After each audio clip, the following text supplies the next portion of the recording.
नमस्कार दोस्तों, मैं कुमार अविनाश पुनः आपके बीच आज उपस्थित हूँ।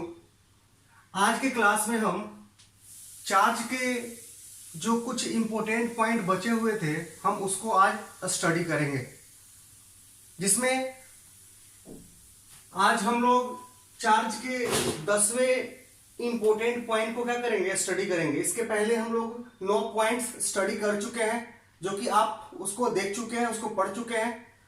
जो लोग नहीं देख पाए होंगे, जो लोग नहीं पढ़ पाए होंगे, कृपया आप सबसे पहले उस इंपॉर्टेंट पॉइंट को क्या करें, आप स्टडी कर ले, उससे आप पढ़ ले, ठीक है ना। उसके बाद आज का क्लास बढ़े। तो आज की क्लास में जो हमने पॉइंट आपके सामने लाया है वो है चार्ज डेंसिटी, आवेश घनत्व। यानी डेंसिटी शब्द आपके सामने पहली बार इंट्रोड्यूस नहीं हुआ होगा। इसके पहले भी आपने डेंसिटी के बारे में पढ़ा है, घनत्व के बारे में पढ़ा है। आप इसके पहले डेंसिटी, नॉर्मल डेंसिटी का कोई आपसे फॉर्मूला पूछता है कि बताओ डेंसिटी होता क्या है, डेंसिटी का फॉर्मूला होता क्या है, तो आप कहते थे कि मास बाई वॉल्यूम। जिसमें कोई एक बॉडी है जिसका मास क्या है, m है, और वॉल्यूम क्या है, तो v है। ये मास m जो है पूरे बॉडी में क्या होता है, वो मौजूद रहता है, उपस्थित रहता है, ठीक है ना। तो इस वजह से अगर डेंसिटी आपसे कोई पूछता है तो आप कहते हो कि मास बाई वॉल्यूम। लेकिन दोस्तों, डेंसिटी ये मास बाई वॉल्यूम हमेशा नहीं होता है। अब वो डिपेंड करता है किसके संदर्भ में आप डेंसिटी को अध्ययन कर रहे हो, डेंसिटी को आप पढ़ रहे हो। अब यहां पर जो डेंसिटी है इसको हम स्पेशल नाम यहां दे देंगे मास डेंसिटी, क्योंकि यहां जो वॉल्यूम डिवाइड है वो किसमें है, मास में डिवाइड है। तो इसको हम कहेंगे डेंसिटी, तो कहेंगे ही कहेंगे, लेकिन इसका एक स्पेशल नाम बन जाएगा, वो क्या होगा, मास डेंसिटी। क्योंकि यहां डेंसिटी में मास बाय वॉल्यूम का क्या किया गया है, रेशियो लिया गया है। आज हमें दोस्तों पढ़ना है चार्ज डेंसिटी के बारे में। तो थोड़ा थोड़ा अनुमान आपको लग रहा होगा, अच्छा मास डेंसिटी मतलब मास बाय वॉल्यूम, तो चार्ज डेंसिटी यानी चार्ज बाय वॉल्यूम। हाँ, इसी तरह का कुछ आपको आगे पढ़ने को क्या होगा, तो मिलेगा। तो आइए सबसे पहले चार्ज डेंसिटी को हम समझते हैं कि हमने क्या लिखा है। तो लिखा है the amount of electric charge per unit length और सरफेस एरिया और volume is called charge density। यानी the amount of electric charge per unit length और surface area और वॉल्यूम, आखिर ये है क्या। तो दोस्तों, ये लेंथ, सरफेस एरिया और वॉल्यूम 3 टर्म अलग अलग हैं। ये 3 टर्म है क्या, तो पहला है लेंथ, यानी चार्ज का जिक्र किया गया है। Electric charge per unit length एक अलग आप बना सकते हो, electric charge per unit surface area, electric charge per unit volume. तो आइए इसको समझने से पहले हम देखते हैं। मान लीजिए कि एक कोई रड है, एक पतला रड है जिसकी लंबाई कितनी है, तो L है। इसकी लंबाई हम L मान लेते हैं, और इस पे चार्ज है, ठीक है। हमने पॉजिटिवली चार्ज इसको किया है, पॉजिटिव चार्ज लिया, नेगेटिव चार्ज भी हम लोग क्या कर सकते हैं दोस्तों, तो ले सकते हैं। और इस पे चार्ज की वैल्यू कितनी है, Q है। तो एक ऐसा अरेंजमेंट हो सकता है, एक दूसरा अरेंजमेंट हो सकता है कि एक बॉडी ले और उसके सरफेस को चार्ज कर दे, उसके सरफेस को चार्ज कर दे। अर्थात कहिए कि जो चार्ज उस बॉडी पे हो तो केवल वो सरफेस पर हो, उसके अंदर भाग में नहीं हो। तो इस यहां पर चार्ज Q है, लेकिन ये जो चार्ज यहां लेंथ पर था ऊपर वाले में, लेकिन यहां पर चार्ज क्या है, लेंथ पे तो नहीं है, वो सरफेस पे है। तो इसके पूरे एरिया में है, तो यहां पर सरफेस एरिया की बात होगी, और उसका सरफेस एरिया क्या मान लेते हैं हम, ये मान लेते हैं, ठीक है। दूसरा कंडीशन ये हो सकता है। तीसरा क्या हो सकता है कि कोई एक बॉडी हम ले और इसको जो चार्ज दे वो चार्ज इसके सरफेस पे भी रहे और इसके इनर पार्ट में भी रहे, अंदर में भी रहे। यानी कहिए कि इस चार्ज जो है ना इसके पूरे बॉडी में रहे, चार्ज जो है पूरे बॉडी में रहे, ठीक है ना। तो यहां पर चार्ज क्यू ही मान रहा है पूरे बॉडी के में, तो ये केवल सरफेस पे नहीं है, उसके इनर पार्ट में भी है, कहिए कि संपूर्ण बॉडी के अंदर वो चार्ज है। तो यहां पर चार्ज कहां उपस्थित है, तो कोई लाइन पर उपस्थित नहीं है, कोई सरफेस एरिया पर उपस्थित नहीं है, बल्कि पूरे वॉल्यूम में उपस्थित है। तो यहां क्या करेंगे हम, तो वॉल्यूम शब्द का इस्तेमाल करेंगे। यानी चार्ज लेंथ के ऊपर, कोई लंबाई के ऊपर, एरिया के ऊपर चार्ज हो सकता है और वॉल्यूम में, ये तीन चीजें हो सकती हैं और तीनों चीजों को हम लोग अलग अलग इसको डिफाइन कर सकते हैं।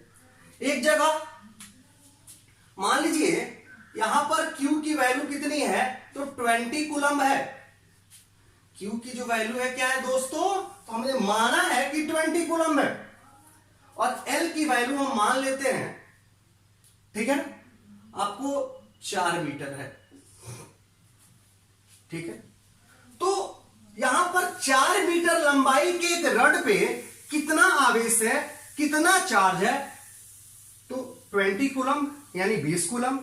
तो कोई आपसे ये बंदा पूछ दे कि 4 मीटर लेंथ पर 20 कूलम चार्ज है, तो बताइए 1 मीटर लेंथ पर कितना कूलम चार्ज होगा। अगर ये चार्ज जो है इस पूरे रड पे बराबर मात्रा में बटा हो, यानी यूनिफॉर्मली डिस्ट्रीब्यूटेड हो, तो 4 मीटर पर 20 कूलम है, तो बताइए 1 मीटर पर कितना होगा। तो क्या करिएगा आप लोग, सिंपल सा, ये कौन बड़ी बात है, हम 20 में क्या करेंगे, 4 मीटर से डिवाइड कर देंगे, क्योंकि 4 में 20 है तो 1 में कितना, तो 20/4। तो यहां से कट करके क्या मिल जाएगा हमें, 5 कूलम्ब, नीचे क्या हो जाएगा, मीटर, यानी 5 कूलम्ब मीटर, और यहां मीटर के साथ 1 लिख सकते हैं, यानी 5 कूलम्ब 1 पर हो जाता है ना, तो इसको क्या कह सकते हैं, 5 कूलम्ब पर मीटर, ठीक है ना। यानी 1 मीटर में कितना कूलम्ब है, 5 कूलम्ब है, यानी चार्ज पर यूनिट। ये कूलम्ब शब्द है जो है, यहां कूलम्ब जो लगा हुआ है यूनिट, ये किसको डिनोट कर रहा है कि ये चार्ज है, और नीचे मीटर किसको डिनोट कर रहा है, तो लेंथ को। यहां क्या हो जाएगा, चार्ज पर यूनिट लेंथ। यहां पर वही काम फिर से करें कि आपको चार्ज इस पर भी 20 कूलम हो, लेकिन इसकी एरिया कितनी हो, तो 2 मीटर स्क्वायर हो, ठीक है। या आप इसको 2 मीटर ना लेकर के फिर से क्या कर सकते हैं, आप इसको भी 4 ले लीजिए, 4 मीटर स्क्वायर। क्या कर रहे हैं दोस्तों, कि इसका एरिया जो लेना है हमें, क्या करते हैं, तो 4 मीटर स्क्वायर लेते हैं। तो यहां पर 4 मीटर स्क्वायर एरिया पर 20 कूलम चार्ज है, तो बता, कोई पूछेगा आपसे, बताओ 1 मीटर एरिया पर कितने कूलम के चार्ज होंगे। तो क्या करेंगे, फिर से वही कहानी हम करेंगे जब, ठीक है ना, फिर से वही कहानी हम करेंगे। तो क्या होगा यहां पर, तो 20 coulomb divided by 4 metre square, यहां से फिर से क्या होगा, 5 कूलम पर मीटर स्क्वायर, यानी 5 कूलम पर मीटर स्क्वायर। यहां चार्ज पर यूनिट लेंथ था, यहां क्या होगा, charge per unit surface area. यहां मीटर स्क्वायर किसका यूनिट है, तो एरिया का, तो सरफेस एरिया। तो यहां पर क्या कहेंगे कि 1 मीटर के एरिया पर कितना कूलम का चार्ज है, 5 कूलम का चार्ज है। यहां पर भी चार्ज को हमने यूनिफॉर्मली डिस्ट्रीब्यूटेड अगर माना है, वही अब चार्ज फिर से यहां पर इस कंडीशन में भी चार्ज 20 कूलम है और वॉल्यूम भी कितना है, तो 4 मीटर क्यूब है। वॉल्यूम का यूनिट क्या होता है, तो मीटर क्यूब। तो कहिएगा सर कि कौन जरूरी है क्या, अब 20 कूलम ऑलवेज यहां 20 ले रहा है, यहां 4 ले रहा है, क्या दूसरा नहीं ले सकते हैं, हाँ तो ले सकते हैं, इसमें कोई बड़ी बात नहीं है। आपको 4 मीटर क्यूब में 20 कूलम चार्ज है, वैसे हो सकता है कि 5 में 20 कूलम हो, 6 में 20 कूलम हो, तो बताइए 1 में कितना होगा। तो फिर से हमारा काम क्या होगा, तो 20 coulomb divided by 4 metre cube, ठीक है, तो यहां से फिर से कट कीजिए तो क्या हो जाएगा, 5 कूलम मीटर क्यूब पर मीटर क्यूब, यानी चार्ज पर यूनिट, ये क्या है जनता, तो मीटर क्यूब किसका यूनिट है, वॉल्यूम। यानी 3 चीजें हो रही हैं, charge per unit length, charge per unit surface area, charge per unit volume. तो डेंसिटी जो हम डिफाइन करेंगे वो 3 अलग अलग तरह से डिफाइन करेंगे। चार्ज पर यूनिट लेंथ, वो भी डेंसिटी होगा। Charge per unit surface area, वो भी डेंसिटी होगा। चार्ज पर यूनिट वॉल्यूम, वो भी डेंसिटी होगा।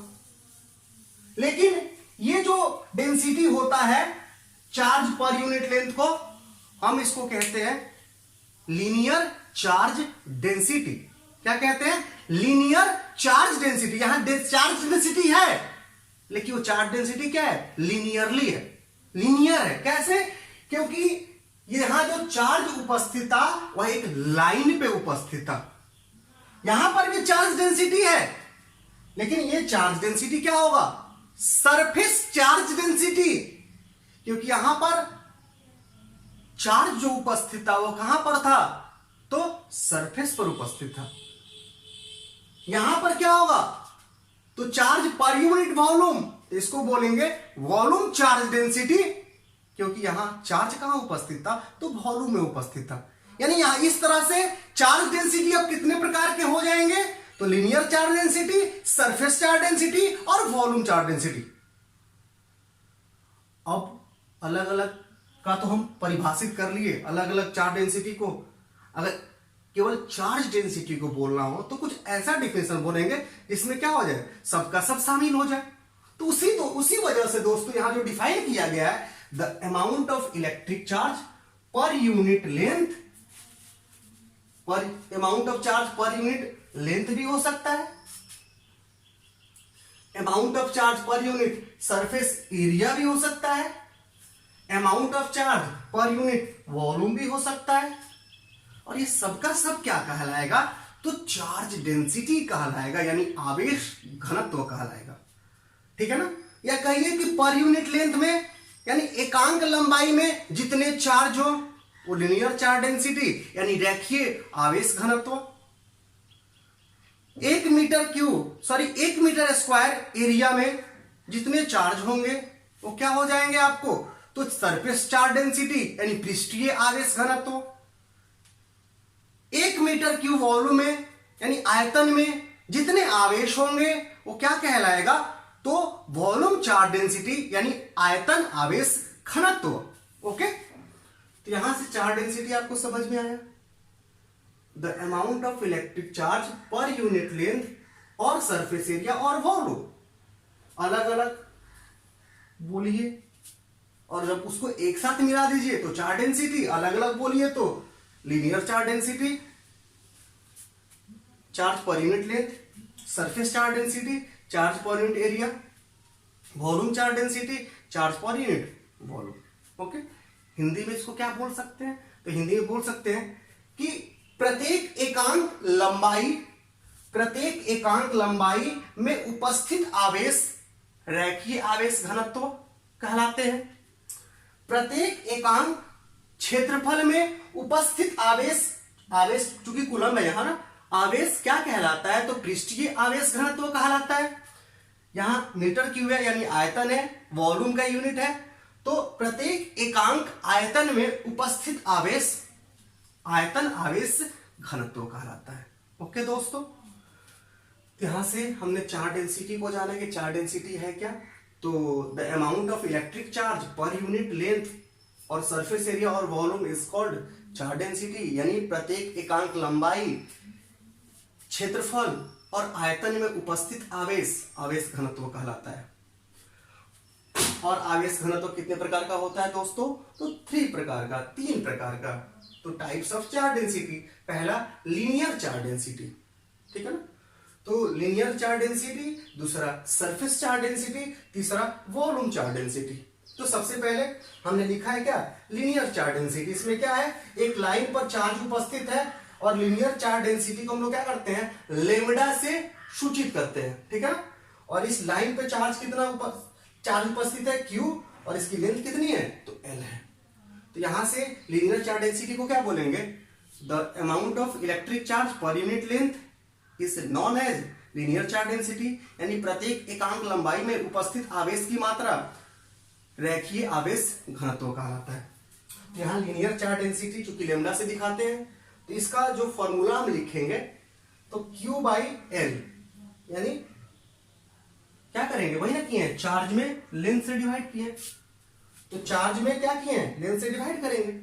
तो ये जो हम फॉर्मूला यूज करेंगे किसके लिए करेंगे, फॉर यूनिफॉर्मली चार्ज डिस्ट्रीब्यूशन, यानी इस जो लीनियर वायर है या लीनियर रॉड है इसके ऊपर अगर चार्ज का डिस्ट्रीब्यूशन यूनिफॉर्मली हो, यानी समान रूप से हो, यानी समान रूप से कहने का मतलब यहां अगर 1 कूलम है तो यहां भी 1 कूलम, यहां भी 1 कूलम, वहां भी 1 कूलम, यानी जो भी हिस्सा इसका काटे सभी हिस्से में बराबर मात्रा में क्या हो चार्ज उपस्थित हो, तो उसके लिए हम लोग Q बाई एल फॉर्मूला का इस्तेमाल कर लेंगे।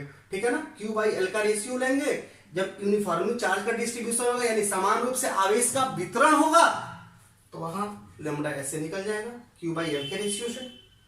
और वहीं dQ बाई dl हम लेंगे कब, जब चार्ज का डिस्ट्रीब्यूशन क्या होगा नॉन यूनिफॉर्मली होगा, यानी असमान रूप से होगा, मतलब कहीं पे 1, कहीं पे 2, कहीं पे 3, कहीं पे 1, कहीं पे आधा, या कुछ ऐसे हो डिस्ट्रीब्यूशन, यानी समान रूप से ना हो, उस समय dQ बाई dl। ठीक है ना, हम इसको फाइंड आउट करेंगे तो क्या होगा हमारा, तो लीनियर चार्ज डेंसिटी निकल जाएगा। और dQ बाई dl कैसे फाइंड आउट करेंगे, आगे जब इसका इस्तेमाल होगा तो यहां पर आपको हम क्या करेंगे तो बताएंगे, आपको टेंशन लेने की कोई जरूरत नहीं है। दूसरा दोस्तों बी नंबर में सरफेस चार्ज डेंसिटी, यानी चार्ज जो होगा वो सरफेस पर होगा, तो सरफेस एरिया मैंने ए यहां डिनोट किया है, और यहां चार्ज हमने क्या लिखा है Q लिखा है। ठीक है ना, तो यहां से सरफेस चार्ज डेंसिटी वो Q बाई ए का रेशियो, यहां चार्ज बाई हमने क्या किया है एरिया किया है। ठीक है ना, तो यहां चार्ज बाई एरिया हमने किया है। ठीक है दोस्तों, तो ये क्या निकला है चार्ज पर यूनिट क्या तो एरिया। ठीक है ना, तो यहां से चार्ज पर यूनिट एरिया, यानी चार्ज में क्या करेंगे हम एरिया से डिवाइड करेंगे, तो हमारा क्या निकल जाएगा तो सरफेस चार्ज डेंसिटी निकल जाएगा। फिर से ये कब होगा, हम यहां पर ये Q बाई ए का रेशियो डायरेक्ट कब लेंगे, जब चार्ज का डिस्ट्रीब्यूशन सरफेस पर क्या होगा यूनिफॉर्मली होगा, यानी समान रूप से होगा। ठीक है दोस्तों, और वहीं dQ बाई dA जब नॉन यूनिफॉर्मली होगा चार्ज का डिस्ट्रीब्यूशन। ठीक है, एक और हमारा बचता है क्या सी नंबर, बता तो दिए हैं आपको, समझा तो दिए हैं, फिर से इसको भी थोड़ा सा दिख दिया आपको सामने। ठीक है ना, तो चार्ज डेंसिटी है क्या, लीनियर चार्ज डेंसिटी है क्या, सरफेस चार्ज डेंसिटी है क्या, अभी हमने जाना। और ये सी नंबर हम जानते हैं क्या तो वॉल्यूम चार्ज डेंसिटी। ठीक है, यानी दोस्तों इसमें कुछ नहीं है, चार्ज जो होगा वो सतह पर भी होगा, सरफेस में भी होगा और इनर पार्ट में भी होगा, यानी चार्ज जो कहिए सभी जगह बॉडी में क्या होगा मौजूद अगर रहेगा, उस कंडीशन में ठीक है ना हम वॉल्यूम चार्ज डेंसिटी डिफाइन करते हैं।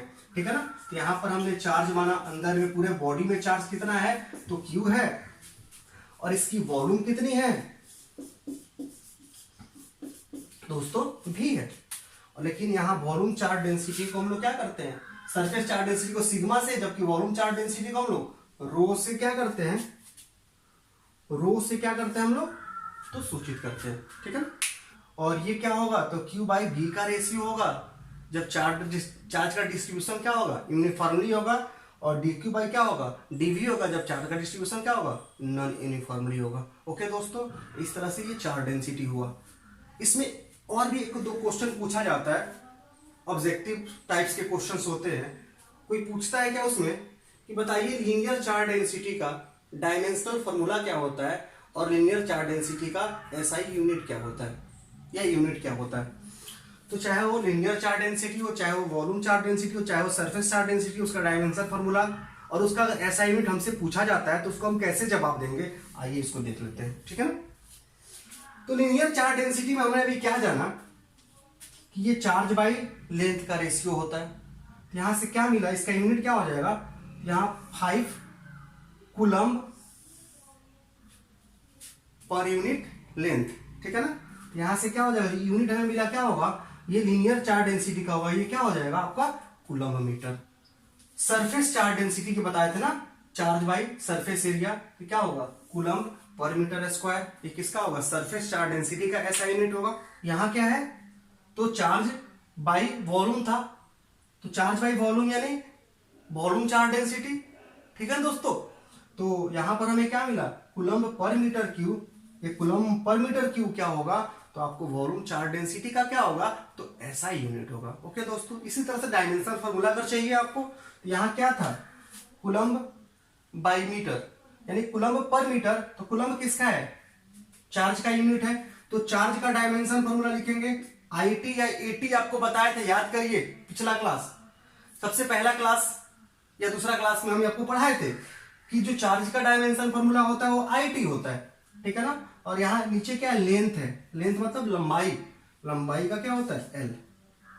तो इसको ऊपर आप शिफ्ट करिए तो क्या हो जाएगा, एल का पावर -1, और ये क्या हो जाएगा आपको आईटी।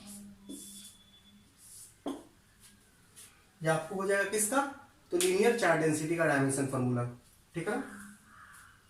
और सरफेस चार्ज डेंसिटी का, तो चार्ज, चार्ज क्या है जी आईटी, और आपको नीचे क्या है, तो एरिया, एरिया क्या होगा मीटर स्क्वायर, मीटर स्क्वायर मतलब लंबाई का स्क्वायर, यहां से क्या हो जाएगा एल स्क्वायर, यानी एल का पावर -2, और ये क्या हो जाएगा आईटी। ये हो जाएगा आपका सरफेस चार्ज डेंसिटी का, ठीक है। वॉल्यूम चार्ज डेंसिटी का, तो चार्ज बाई वॉल्यूम, चार्ज का क्या आईटी, और वॉल्यूम का क्या होता है मीटर क्यूब, और मीटर क्यूब का क्या हो जाएगा आपको L cube. Volume length into breadth into height, तो लेंथ का भी एल, ब्रेथ का भी एल, और हाइट का भी एल, तो एल इंटू एल क्या हो जाएगा, तो एल क्यूब। यहां से क्या हो जाएगा, जब ऊपर जाएगा तो एल का पावर -3 और आईटी, यानी एल का पावर -3 आईटी जो होगा वो किसका डायमेंशन फॉर्मूला होगा, तो वॉल्यूम चार्ज डेंसिटी का। तो इस तरह से आपका चार्ज डेंसिटी भी आज क्या हुआ, खत्म हुआ। एक और एक पॉइंट बचा हुआ छोटा सा आपको इंपोर्टेंट पॉइंट में, इसको आइए हम लोग क्या करते हैं, तो डिस्कस करते हैं, ठीक है दोस्तों। ये लास्ट आपको इंपोर्टेंट पॉइंट है चार्ज का, ठीक है ना। क्या लिखा हुआ है, when charge given to a conductor, यानी जब चार्ज किसी कंडक्टर को दिया जाता है, then charge goes to outer surface of conductor, यानी जब किसी कंडक्टर को चार्ज दिया जाता है तो चार्ज जो है वो कंडक्टर के आउटर सरफेस पे चला जाता है, यानी बाहरी सतह पर चला जाता है। तो आपके मन में आएगा कि ये कंडक्टर है क्या, तो आप पहले भी पढ़े होंगे अपने क्लास में, पूर्व के क्लास में। मैं एक बार फिर से बता रहा हूं कंडक्टर के बारे में, जो मेनली इसका प्रॉपर्टी होता है। तो कंडक्टर एक ऐसा मटेरियल है जिसमें इलेक्ट्रॉन जो है वो फ्रीली मूव करता है किसी अदर मटेरियल के तुलना में। वैसे तो मटेरियल 3 टाइप्स के होते हैं, जिसमें एक होता है कंडक्टर, दूसरा सेमीकंडक्टर और तीसरा इंसुलेटर। इंसुलेटर हम उस मटेरियल को कहते हैं जिसमें इलेक्ट्रॉन का मूवमेंट क्या होता है, बहुत ही कठिन होता है, अर्थात होता ही नहीं है। दूसरा आपको जो होता है वो सेमीकंडक्टर, जिसमें इलेक्ट्रॉन का मूवमेंट जो होता है उसके बॉडी के भीतर वो आसानी से नहीं हो पाता, लेकिन होता है, लेकिन उतना आसानी से नहीं हो पाता है। जबकि कंडक्टर एक ऐसा मटेरियल है जिसमें इलेक्ट्रॉन का जो मूवमेंट है वो बहुत ही आसानी से हो जाता है, यानी इलेक्ट्रॉन जो है उस कंडक्टर के अंदर फ्रीली क्या करता है, तो एक जगह से दूसरी जगह तक क्या हो सकता है, तो मूव कर सकता है, ठीक है ना। तो ये कंडक्टर है, ठीक है ना। तो इसी कंडक्टर का हम यहां पर जिक्र किए हैं कि when charge given to a conductor then charge goes to outer surface of conductor, यानी जब चार्ज किसी कंडक्टर को दिया जाता है तो चार्ज जो है उस कंडक्टर के आउटर सरफेस पर क्या हो जाता है, तो चला जाता है। जैसे मान लीजिए हमने इसको चार्ज दिया, यानी चार्ज किया, या तो इसको निगेटिवली चार्ज कर सकते हैं या तो इसको पॉजिटिवली चार्ज कर सकते हैं।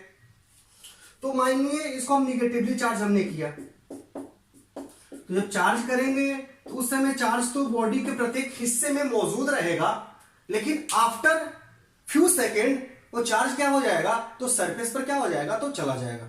बहुत ही कम समय में क्या होगा, ये चार्ज इलेक्ट्रॉन जो है पूरे बॉडी के अंदर जो फैला हुआ था वो क्या हो जाएगा, इसके कंडक्टर होने की वजह से वो पूरे का पूरे क्या होगा, आपको सरफेस पर चला जाएगा।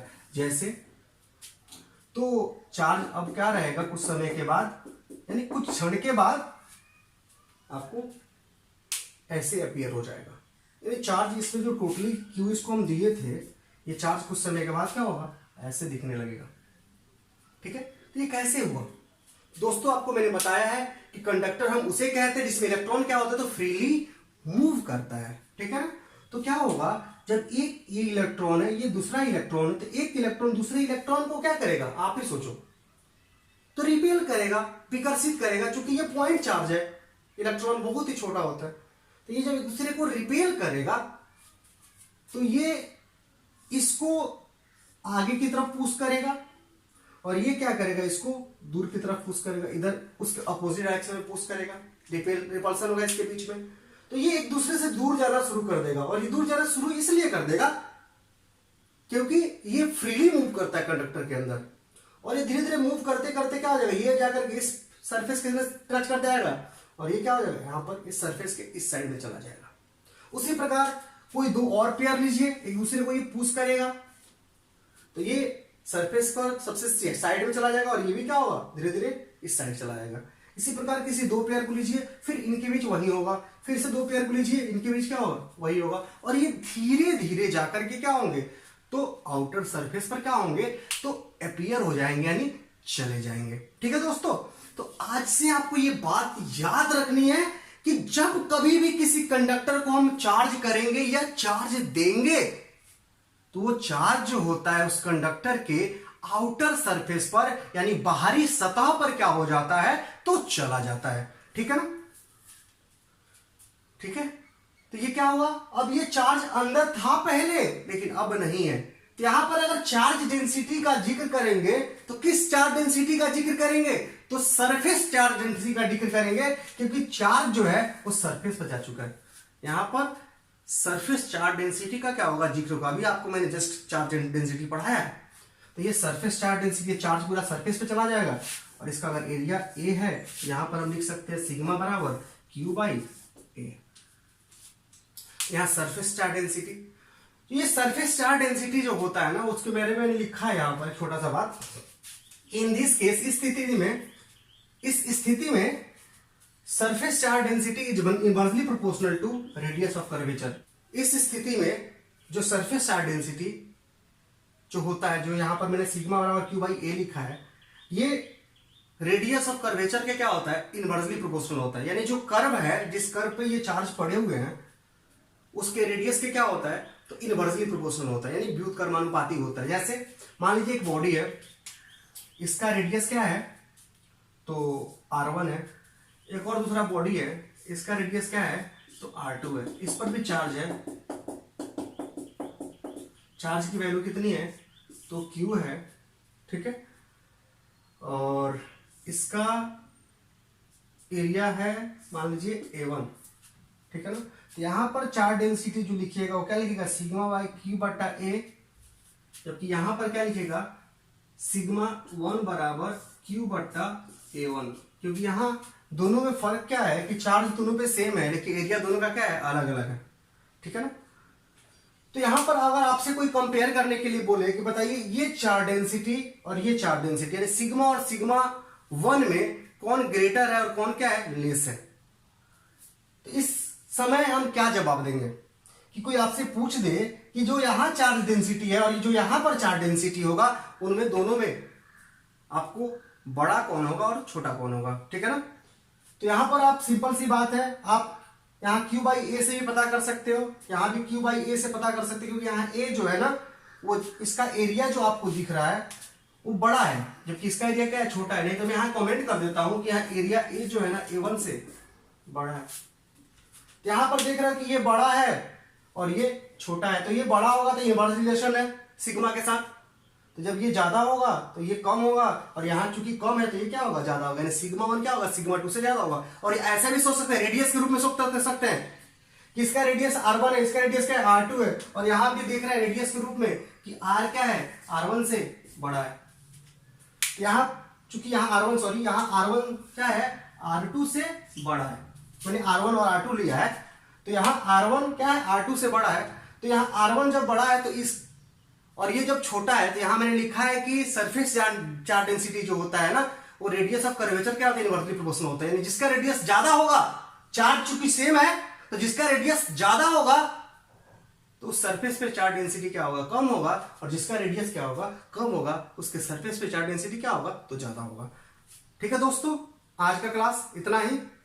अभी तक हम लोग केवल चार्ज ही पढ़ रहे हैं। इसके पहले हम लोग इलेक्ट्रोस्टैटिक्स का आपको 6 हिस्सा पढ़ाया है, और आज आपका 7वां हिस्सा। और ये सब मिला दीजिए तो आपने क्या पाया अभी तक, तो आपने क्या पढ़ा। सबसे पहले तो आपको इंट्रोड्यूस कराया गया इलेक्ट्रोस्टैटिक्स के बारे में कि इलेक्ट्रोस्टैटिक्स था क्या, इलेक्ट्रोस्टैटिक्स कहते किसे, और उसके बाद हमने चार्ज टॉपिक को क्या किया, आपके साथ डिस्कस करना शुरू किया। तो सबसे पहले मैंने चार्ज को आपके साथ डिस्कस किया।